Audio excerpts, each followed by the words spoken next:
Hey everyone, my name is JD. I go to AMP Church. I wanted to make a video and share with you guys one of my recent findings.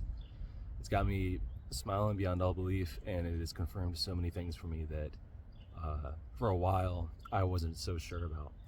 So I was doing my usual routine today, just kind of going about my day. This wasn't one of the days where I need to be at the church because I'm helping out with a few different things. But every day I try to read at least a chapter of the Bible, and I'm new to reading it. So I've never read through the gospel. I haven't read the Bible cover to cover, but I wanted to start with the gospel because to me, that is the most important section of the Bible, the most important section of that book. And I read Luke 22 today, Luke 22, and it absolutely opened my eyes. Before I read that, like, I acknowledge and I accept Christ, like Romans 10:9. If you believe in your heart and you confess with your mouth that Jesus is Lord, you will be saved. I know I kind of paraphrased it, but I believe that was enough. And now that I am on this side of the conversation, it's not enough for me anymore. My whole reason for saying this is Luke 22:31 showed me the side of Jesus that I needed to see for me to commit 100+% to him. Because I used to believe that, yes, Jesus was a real man. Yes, Jesus was the Son of God, the Son of Man, and he did all these things.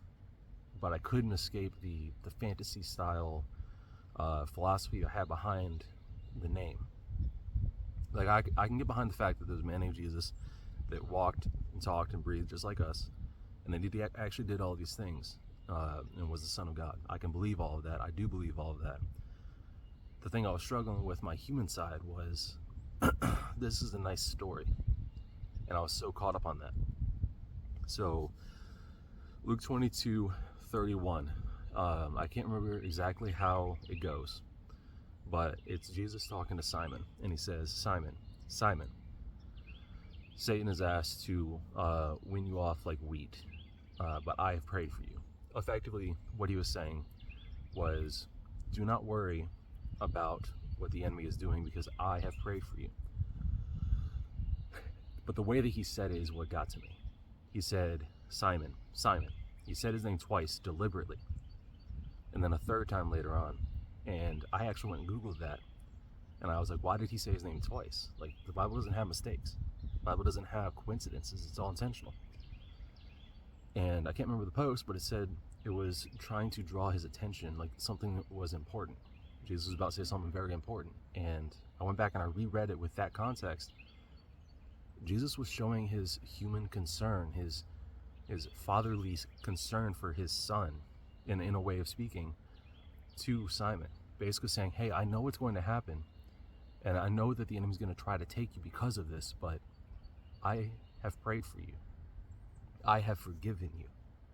And that side of Jesus was completely alienated to me because I always thought it was God and Jesus, like the righteous, doing these things and going on about his life. Like, it never really hit home personal to me that I could be Simon. Like, that could be me that Jesus is talking to. Hey, I know what the enemy wants to do, and he wants to use everything that you've done wrong against you. But I have prayed for you. I have forgiven you. It's such a freeing feeling. I was just sitting there on my phone reading through my Bible app. I was in the bathroom, and I was just reading through the Bible app, and then in that moment, God decided, hey, this is when we're going to break that wall down, and you're going to start to take what you know now and start advancing the kingdom. I walked out of that room with my spouse, and she was sitting on the bed, and I was like, hey, I got to tell you some things because this is crazy.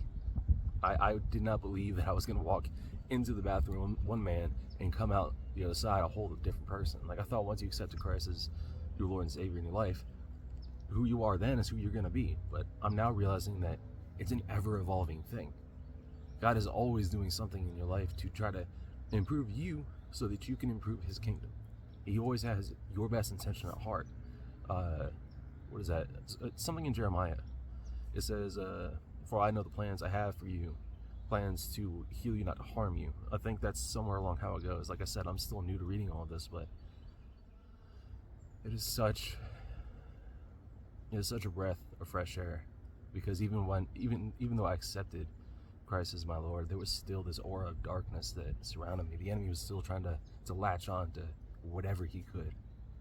And it was at that moment when I wasn't expecting God to be doing his thing, right?